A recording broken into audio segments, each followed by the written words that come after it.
기도하겠습니다. 살아계신 하나님 아버지, 오늘도 주님의 택하심 받은 백성들이 이 자리에 나와 앉아 있습니다. 주여, 우리 가운데에 드려지는 이 예배를 기뻐 받아 주시옵소서. 찬송을 부를 때마다 우리의 감격의 눈물이 흐르게 하여 주시고, 기도할 때마다 그 기도 가운데 역사하시는 하나님을 만나게 하옵소서. 선포되어지는 말씀 가운데에 우리가 믿음으로 받아들여 그 말씀이 우리 삶 가운데에 반드시 이루어짐을 경험하는 우리 꿈의 숲교회 모든 성도들의 삶이 되게 하여 주시옵소서. 우리 마음 가운데 지치고 외롭고 힘들어하는 영혼이 있습니까? 주님, 이 시간 임재하여 주시사 역사하여 주시옵소서. 이 모든 것, 우리의 모든 것 되신 예수님의 이름으로 기도드립니다. 아멘. 할렐루야, 할렐루야. 예, 오늘도 주님의 사랑으로 축복하고 또 한 분 한 분 또 사랑하고 또 기도합니다. 오늘도 이 시간 가운데 하나님의 역사가 나타나기를 소망합니다. 사람들은 살면서 몇 번의 부르심을 받게 됩니다. 어떤 회사에 갈 때에도 합격 통지서가 날라와서 이제 회사에 출근하십시오 하는 그런 부르심도 있고, 또 때로는 저희들도 목회자들도 어떤 교회에 부르심이 있어야지 그 사역을 시작할 수가 있습니다.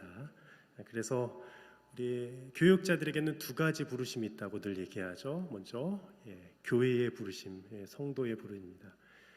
교회에서 불러주지 않으면 사역할 곳이 없는 거예요. 그러나 본질적으로 부르심은 어디에 있느냐? 하나님의 부르심에 또한 있다는 거죠. 이 두 가지 부르심이 합할 때에 우리 교육자와 또 목회자들이 섬길 수가 있다는 겁니다. 저는 이 고등학교를 미션스쿨을 나왔습니다. 숭실고등학교라고 하는데요. 저희들은 나름 자부심이 있어서 대숭실고라고 이렇게 외쳤습니다. 왜냐하면 그 전신이 평양에 있기 때문입니다. 평양에 있는 숭실 전문학교에서 그것이 이제 역사가 내려와서 이제 6.25 이후에 우리 이제 남한 땅에, 이 대한민국 땅에 학교가 계속 이제 지속이 되었습니다. 그런데 제가 이 고등학교 배정을 받는데 여러 학교들이 있었는데 이 숭실고등학교가 되고 싶어서 기도를 많이 했어요. 저희 어머님과 기도를 많이 했어요. 그런데 이 기도의 응답 가운데 딱 되니까 얼마나 좋아하는지 몰라요. 한 30-40분을 걸어가야 됐거든요. 근데 언덕이 한 3-4개가 있습니다. 그걸 걸어가도 기분이 좋은 거예요. 마을버스 안 타고. 그리고 학교에서 이제 퇴근이 아니죠. 뭐라고 하죠? 하교를 할 때에도 산으로도 넘어오고 많이 이렇게 넘어왔던 기억들이 있어요. 그때마다 제가 학교에 너무 잘 갔구나. 그 이유는 미션 스쿨이었기 때문이었습니다. 근데 제가 고등학교 1학년 때에 아직도 생각이 나는데 독일어 선생님이셨어요. 1학년 때 이 배모모 선생님이 계시는데 그 선생님과 함께 이렇게 오리엔테이션을 하는데 각자에게 맞는 학교에서의 직급들을 이렇게 주는데 저에게 갑자기 부르더니 너가 한번 선교부 부장을 한번 했으면 좋겠다 갑자기 이러시는 거예요. 당시에는 우리가 선도부도 있었어요. 이렇게 선생님들이 막대기 들고 나서 이렇게 선도를 할 때 뒤에서 쫓아가는 학생들도 있었고, 선교부도 있었습니다. 이 선교부는 아침마다 말씀 읽고 찬송 부르는 이런 일들을 감당하는 친구들이었습니다. 근데 왜 저를 보고 갑자기 이렇게 요청을 했는지 저는 아무리 생각해봐도 모르겠는 거예요. 그 이유를요. 그래서 제가 그 질문을 들었을 때에 제가요? 제가 왜 해요? 라고 제가 이렇게 반문을 했어요. 선생님께. 그러니까 모든 부름에 있어서 저희가 바로 예 알겠습니다 하겠습니다라고 이렇게 반응하시는 분들도 계시겠지만 대부분이 내가 어떤 부름을 받았을 때 부담이 되거든요. 저도 그때 좀 부담이 됐던 것 같고 내가 할 자격이 있을까라는 생각이 있어서 그렇게 재차 여쭤봤던 것 같습니다. 그런데 그때 선생님이 뭐라고 하셨을까요? 이히리베디히 독일어로 말씀 안 하셨습니다. 그때 이 선생님이 이렇게 말씀해 주셨어요. 너 얼굴이 교회 다닐 것 같다 딱 이러시는 거예요. 저보러 꼭 교회 갈 것 같다라는 그런 인상을 받으셨나 봐요. 얼굴이 꼭 저 같다고 교회 다니지는 않습니다. 여러 모습의 얼굴들이 있는데 이상하게 저에게 그 말씀을 하시는데 제가 그 얘기를 듣고 더 왜요? 라고 할 수가 없었어요. 내가 교회 다니는 걸 어떻게 아셨네? 학적부에도 안 적었을 텐데 어떻게 아셨을까? 근데 꼭 그 부르심이 그 선생님의 부르심이 아니라 누구의 부르심으로 느껴졌을까요? 하나님의 부르심으로 딱 느껴졌던 거예요. 하나님이 나를 참 부족한데 나를 이렇게 선교부로 세우시고자 하시네. 제가 나중에 천천히 제 이야기 보따리를 풀겠지만 중학교 때 살짝 방황을 했거든요. 그때 모습 생각하면 저는 도저히 선교부를 할 수가 없는 거예요. 야, 그렇게 회개해야 되고 그렇게 내가 잘못했던 사람이 어떻게 선교부를 할 수 있을까? 저는 도무지 생각이 안 났는데 물론 회개했습니다. 주님 앞으로 돌아왔습니다.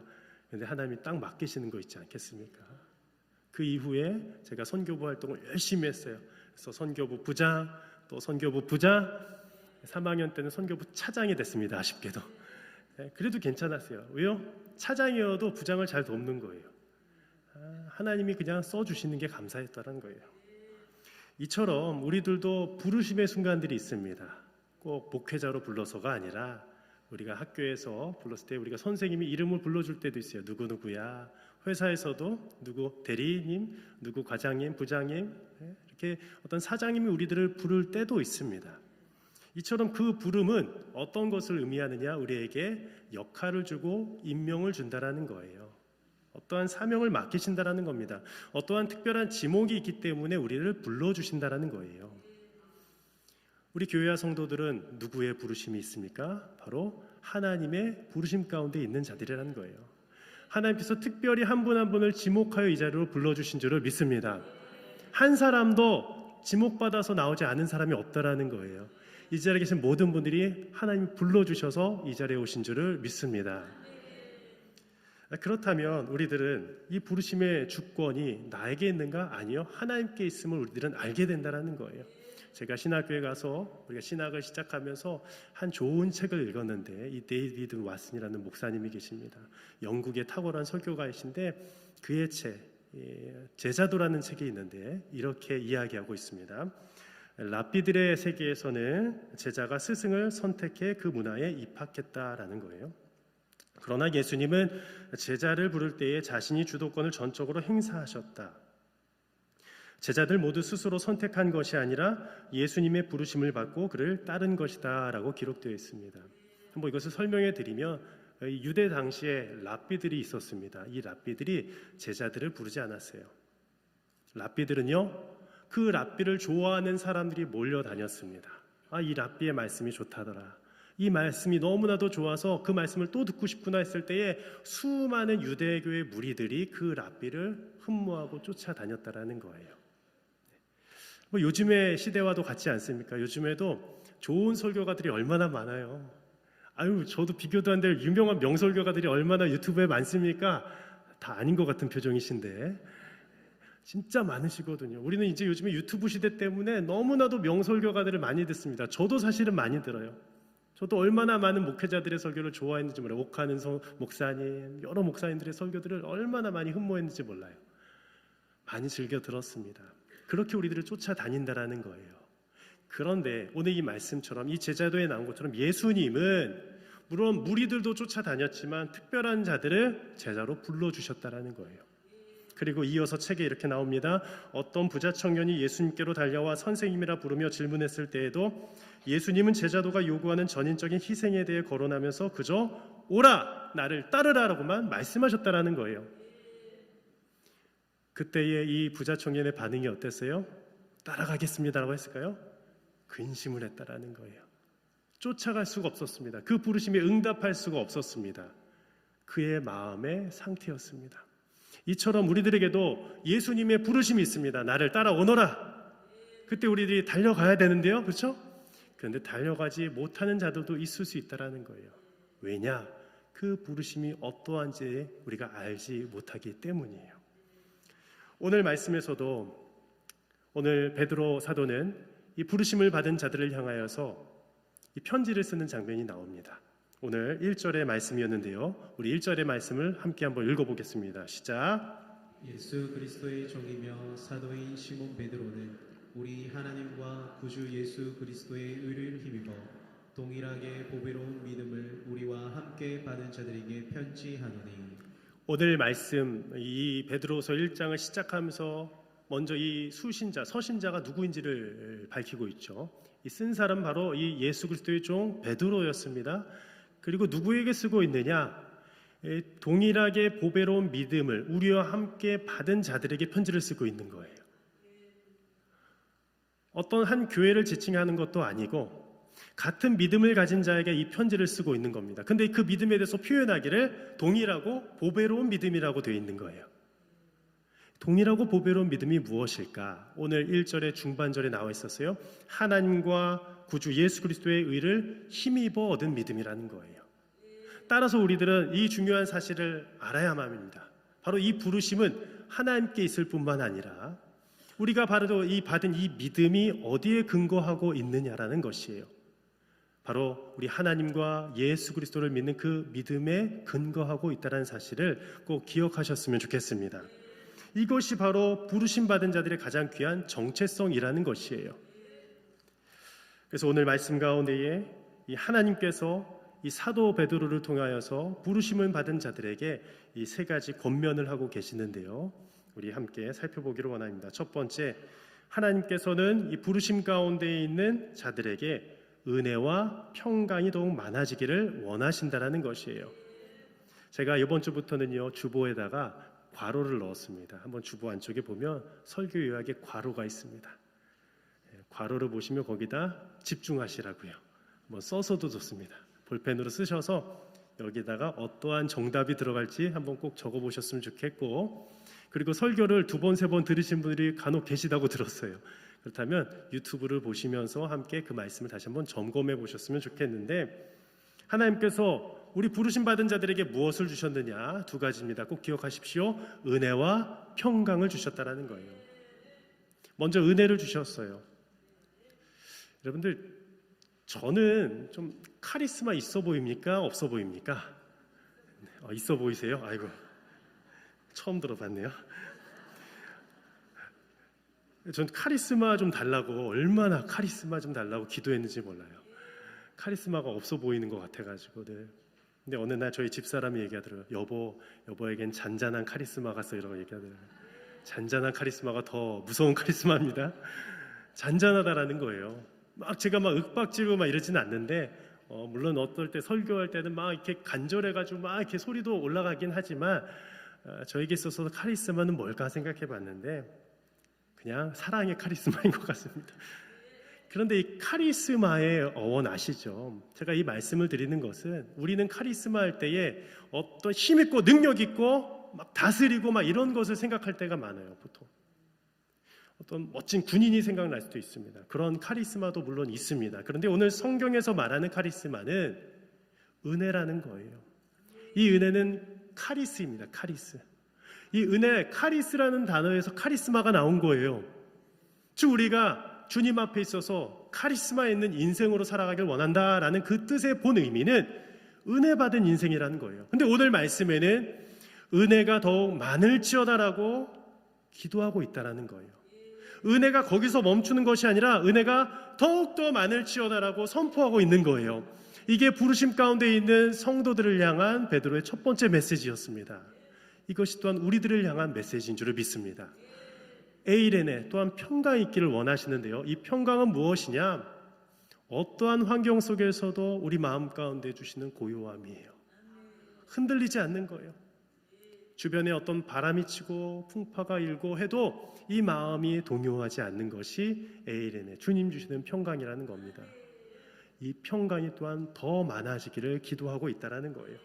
따라서 하나님께서는 오늘 이 자리에 계신 모든 성도님들을 향하여서 약속해 주셨습니다. 은혜와 평강이 더 많아지기를 원한다. 여러분들의 삶 가운데에도 주님 주시는 은혜와 평강이 더 많아지기를 소망합니다. 이것이 바로 부르심 가운데 서 있는 자들에게 주신 첫 번째 약속입니다. 두 번째 넘어가기 전에요. 한 여인을 한번 소개해드리고 싶은데요. 1648년에 이 프랑스에서 태어난 한 여인이 있었습니다. 그녀는 귀족 가문이었고 참으로 신실한 신앙의 아버지를 두었습니다. 그런데 안타깝게도 그의 어머니는 이 사교계에 너무 빠져버려서 이 딸아이를 그냥 무시하면서 살았어요. 그래서 이 16살에 결혼을 하게 되는데 이 22살이나 많은 사람과 결혼하게 됩니다. 그 당시엔 나이 차가 좀 많았나 봐요. 이 결혼의 시작이 너무나도 비극의 시작이었다라는 것이죠. 왜 그랬냐? 이 남편이 나이도 많았을 뿐만 아니라 병치레가 많아서 계속 늘 수발을 했어요. 물론 그래도 이 남편을 병수발하는 것 할 수 있습니다. 그런데 그 옆에서 이 괴팍한 이 시댁의 학대와 모욕이 너무나도 괴로워서 힘들어서 하루하루를 살아갈 수가 없었다고 합니다. 그래서 그녀는 정말 기도를 할 수밖에 없었고 하나님께 부르짖을 수밖에 없었어요. 아마 여기서도 시댁살이한 분들 계시잖아요. 그렇죠? 오래전에 시자만 해도 참 두려워하는 분들이 많이 계시리라 생각을 합니다.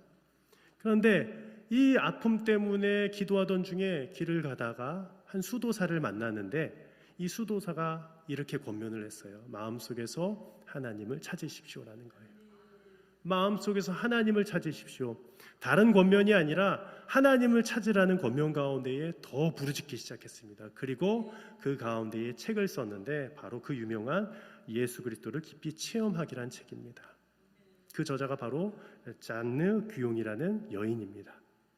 그녀는 하나님과의 그 친밀한 관계성 속에서 그 어려웠던 시절 가운데서 부어준 하나님의 능력을 경험하게 된 거예요.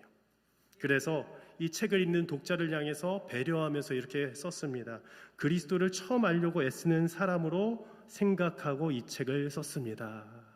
아무리 신앙이 깊고 아무리 오랫동안 신앙생활해도 이 책을 처음 읽는 사람들이 초신자인 것을 염두에 두고 썼습니다라는 거예요. 이것이 가장 중요하기 때문이라는 거예요. 그리고 그녀가 터득한 두 가지 방법을 이렇게 적어 놓았습니다. 함께 읽어볼까요? 성경으로 기도하기, 주님 바라보기. 너무 단순하죠? 너무 단순합니다. 성경으로 기도하는 거예요. 주님만 바라보는 겁니다. 그런데 잘 이것을 행동하지 않는다라는 거예요. 기도는 하죠. 근데 기도가 뚝 막혀버려요.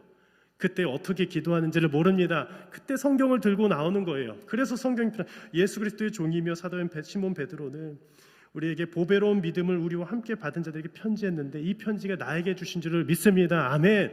이렇게 성경으로 기도하기를 누가 했느냐? 이 잔느 기용이 시작했다라는 거예요. 그녀뿐만이 아닙니다. 신앙의 많은 선배들이 성경으로 기도했다라는 거예요. 그냥 내 생각이 아니라 내 의지가 아니라 내 기도 제목이 아니라 여기에도 말씀을 적어서 기도하는 거예요. 나의 말씀을 적어서. 그게 그녀가 살 길이었습니다. 그리고 하나님이 부어주신 은혜였어요. 그때 어떻게 되었느냐? 주님만 바라보게 된 거예요. 하나님만 바라보게 된 거예요. 사람을 바라보지 않게 된 거예요. 설교 시간에도 저를 바라보고 있지만 저 뒤에 계신 하나님을 바라보길 원합니다. 하나님을 바라보시길 바랍니다. 저는 그냥 대언자일 뿐이에요. 설교자일 뿐이에요. 하지만 하나님을 바라볼 때에 더 큰 은혜와 평강을 주실 줄을 믿습니다. 우리 한번 고백해 볼까요? 성경으로 기도하겠습니다. 주님만 바라보겠습니다. 이 단순한 진리가 여러분들에게 은혜와 평강을 줄 줄을 믿습니다. 두 번째는요, 하나님께서는 그분의 신기한 능력으로 생명과 경건에 속한 모든 것을 우리에게 주셨다라는 거예요. 우리 3절 말씀이었습니다. 한번 읽어볼까요? 시작. 그의 신기한 능력으로 생명과 경건에 속한 모든 것을 우리에게 주셨으니 이는 자기의 영광과 도구로서 우리를 부르신 이를 알므로 말미암음이라. 아멘. 제가 한번 질문을 드리겠습니다. 하나님은 우리에게 모든 것을 주시는 분일까요? 아니면 모든 것을 주시지 않을까요? 역시 산부 분들은 노련하십니다. 아무도 대답을 안 하시는데 아까 1, 2부 분들도 잘 대답을 하셨어요. 그런데 우리가 맨 처음에 모든 것을 주십니다 할 때에 아멘 할 수 있어요. 그런데 이 제 질문의 의도는 모든 것을 주시진 않습니다라는 거예요. 우리가 구하는 모든 것을 주시진 않습니다. 우리가 구할 때 그것이 악으로 치닫는 것이라면 하나님은 결코 주시지 않습니다. 우리가 기도했는데 이것이 죄악된 것이라면 하나님은 그것을 허락하지 않는다라는 거예요. 누가 허락하시겠습니까? 누가복음 11장 11절에도 너희 중에 아버지 된 자로서 그 아들이 생선을 달라고 하는데 대신 뱀을 주며 알을 달라는데 전갈을 주겠느냐. 물론 이 말씀은 성령에 대한 약속입니다. 그럼에도 불구하고 하나님은 우리에게 좋지 않은 것이 아니라 좋은 것, 딱 필요한 것을 주시겠다라는 약속이에요. 오늘 이 순간에도 우리 기도 제목 가운데에 꼭 필요한 기도 제목들이 있죠. 근데 그 기도 제목 가운데에 하나님이 아신다라는 거예요. 무엇이냐? 꼭 필요한 것이 무엇인지. 그리고 이것이 무엇이냐? 바로 생명과 경건에 속한 모든 것임을 알려주셨다라는 거예요. 우리에게 주실 때에 하나님이 이 꼭 두 가지와 연결시켜 주신다라는 거예요. 이것이 생명과 연결되어 있느냐, 경건과 연결되어 있느냐라는 것이에요. 생명은 무엇입니까? 바로 예수 그리스도의 생명이에요. 예수 그리스도의 생명과 연결된 것을 주신다라는 거예요. 뿐만 아니라 경건은 무엇입니까? 예수 그리스도를 믿어서 그 영생을 믿어서 우리가 경건의 활동들, 생활들을 해나가게 되는데, 말씀을 읽고 예배하고 기도하는데 그러한 연관된 모든 은혜들을 허락해 주신다는 사실이에요. 우리가 이 세상에 다른 것 구하는 것이 아니에요. 하나님은 어떤 것을 이미 우리에게 주셨느냐? 어떤 모든 것을 주셨느냐? 생명과 경건에 속한 모든 것을 주신 줄을 꼭 기억하셨으면 좋겠습니다. 그런데 그것이 어디로부터 오느냐? 신기한 능력으로부터 온다라고 성경은 말합니다. 이 신기한 능력은 신비로운 것이 아닙니다. 어떤 추술적인 것이 아닙니다. 이 신기한 능력은 예수 그리스도의 십자가와 부활의 능력입니다. 그 능력으로만 이것이 임하게 되는 거예요. 그것을 믿는 자들에게만 주어진다라는 것이에요. 십자가에서 죽으신 그 십자가의 사건이 우리에게 능력이 된 줄을 믿습니다. 십자가가 없다면 우리는 능력이 없습니다. 부활의 능력이 우리 모든 성도님들에게 임한 줄 믿습니다. 이 능력이 없다면 우리들은 다시 살아날 수 없습니다. 그 신기한 능력으로 우리에게 생명과 경건에 속한 모든 것을 우리에게 허락해 주셨다라는 것이에요. 나아가서 또한 마지막에 이렇게 또한 이름하고 있죠. 이는 자기의 영광과 덕으로서 우리를 부르신 이를 알므로 말미암음이라. 하나님을 계속 또 알아가면서 생명과 경건에 속한 모든 것을 더욱더 허락해 주셨음을 깨닫게 된다는 거예요. 한번 우리들의 삶을 뒤돌아보기를 바랍니다. 나에게 주신 생명과 경건에 속한 모든 것이 무엇일까? 세상과 연결된 모든 것이 아니라 나에게 연결된 생명과 경건에 속한 모든 것이 무엇일까? 이 시간 진지하게 한번 생각해 보았으면 좋겠어요. 그것이 바로 무엇일까요? 오늘 이 자리에 나와 예배 드리는 것인 줄을 믿습니다. 이 시간 말씀 듣는 것인 줄을 또한 믿습니다. 이 시간 우리가 함께 찬양한 것인 줄을 믿습니다. 우리가 또한 새벽에 나와 그 기도의 자리로 나아가는 것인 줄을 믿습니다. 이것이 바로 생명과 경건에 연결된 모든 것이라는 것이에요. 나아가서 하나님께서는 부르심을 받은 모든 자들이 신성한 성품에 참여하기를 원하신다라는 것이에요. 우리 한번 이제 좀 주무실 때가 됐죠. 우리 4절 말씀 함께 한번 읽어보도록 하겠습니다. 시작. 이로써 속을 우리에게 주사 너희 정욕 때문에 세상에서 썩어질 것을 피하여 신성한 성품에 참여하는 자가 되게 하려 하셨느니라. 아멘. 아멘. 오늘 이 문장 가운데서 중요한 단어가 나왔습니다. 신성한 성품이라는 것이에요. 이것은 개역 한글에 신의 성품이라고 되어 있습니다. 바로 하나님의 성품이라는 거예요. 이것에 참여하는 자가 되게 하려 하셨다라는 거예요. 그것이 바로 보배로운 약속이라고 오늘 4절 말씀 가운데 분명히 기록합니다. 즉 우리 부르심을 받은 자들에게는 맨 처음에 뭐가 주어졌다고요? 은혜와 대단하십니다. 평강이요. 두 번째, 하나님께서는 그 신기한 능력으로 무엇이요? 어떤 것의 모든 것? 생명과 놀랬습니다. 기적입니다. 세 번째 무엇일까요? 우리 모든 부른 자들이 신성한 성품에 참여하는 자로서 불러주셨다라는 거예요. 이게 바로 우리들의 정체성이라는 거예요. 우리가 그리스도인이라는 것은 말로만 믿는 것이 아닙니다. 하나님의 성품에 참여하는 자라는 것이에요. 딱 그 사람을 보았을 때에 교회 다니는 것 같아. 하나님을 믿는 것 같아. 저 사람은 아무리 봐도 예수님을 제대로 믿는 것 같아. 이것이 언제 드러나게 되느냐? 이 말씀처럼 신성한 성품에 참여한 자로서 우리가 깨닫고, 그리고 예수님과 날마다 동행하며 또 예수님의 능력을 사모할 때 그것이 온전히 나타나게 된다는 거예요. 우리의 힘으로 될 수 없습니다. 다만 그러하기를 사모해야 됩니다. 그래서 한번 제가 화면에 정리했는데요.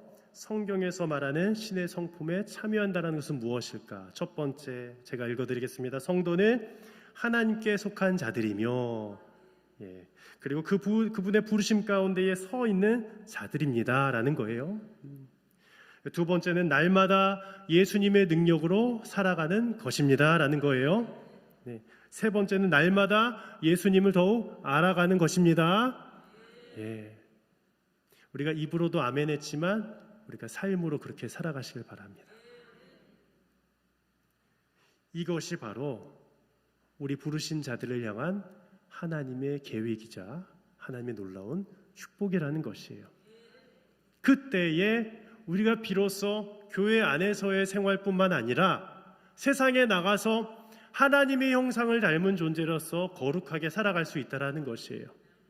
우리 삶 가운데 얼마나 하나님을 믿는다 하면서 세상의 성품, 나의 아직 옛된 자아가 살아서 살아가는 경우가 얼마나 많이 있습니까? 이 설교를 하면서 저도 그렇다라는 거예요. 저도 그럴 때가 많습니다. 신의 성품이 아니라 이 인간의 성품, 이 인간의 이 죄된 성품을 쫓아가고자 하는 이 열망이 아직도 있다는 것을 우리가 깨닫는 거예요. 그런데 하나님은 말씀하십니다. 이제 나를 따르라. 나를 따르려고 결정했다면 그 부르심 앞에 이 신의 성품에 참여하기를 원한다라고 오늘 이 시간 우리 주님이 말씀하신 줄을 믿습니다. 바라기는 우리 이번 한 주는 어떤 주간일까요? 특별 새벽 기도의 주간입니다. 이 특별 새벽 기도에 오고 싶어 사모하는 분들도 계시겠지만 또 뭐 가겠어라고 생각하시는 분들이 계시걸라. 그 마음을 바꾸어서 하나님의 콜링, 부르심이 있다는 것을 꼭 기억하셨으면 좋겠습니다. 다시 한번 신의 성품으로 초대합니다. 신의 성품을 배워가기를 원합니다. 아까 잔느 귀용의 이야기처럼 성경으로 기도하고 그때 응답받는 시간이 되기를 바랍니다. 그리고 주님만 바라보는 시간이 되기를 원합니다. 우리가 영상으로 드릴 때에도, 오지 못해서 영상으로 드릴 때에도 그렇게 기도하는 거예요. 그걸 심지어 우리 아이들을 또 데려와도 좋습니다. 그때에 이 아이들 때 우리가 30, 40대에 정말 열심히 신앙생활한 것을 후대에 누가 아느냐? 하나님이 하시고 우리 자녀들도 안다라는 거예요. 그 열정이 심겨지는 우리 귀한 꿈의 숲교회가 되기를 진심으로 축복하며 기도합니다. 기도하겠습니다. 살아계신 하나님 아버지, 오늘도 말씀만이 기억되기를 원합니다. 우리들을 불러주신 그 이유와 목적이 바로 신성한 성품에 참여하기 위함인 줄을 믿사오니 주여, 우리가 하나님의 성품에 참여하는 인생이 되게 하여 주시옵소서. 나아가보자 하는 우리에게 이미 은혜와 평강을 더하여 주신 줄을 믿습니다. 더욱더 더하여 주시옵소서. 나아가 우리의 모든 것들이 주님의 그 신기한 능력에 의하여 생명과 경건에 속한 모든 것을 우리에게 주신다고 약속해 주셨사오니 이 보배로운 약속을 받아 누리는 우리 귀한 복된 성도들이 되게 하여 주시옵소서. 우리가 다음 세대들을 위하여서도 기도합니다. 우리의 자녀들이 은혜 받기를 원합니다. 믿음 가운데 살아가기를 원합니다. 이 세상 살아가면서 십자가와 부활로 든든히 서기를 원합니다. 복음의 본질로 세워지는 귀한 우리 다음 세대들이 되게 하여 주시옵소서. 모든 것 주님께 위탁드리며 우리의 삶에 모든 것 되어주신 우리 구주 예수님의 이름으로 감사 기도드립니다. 아멘.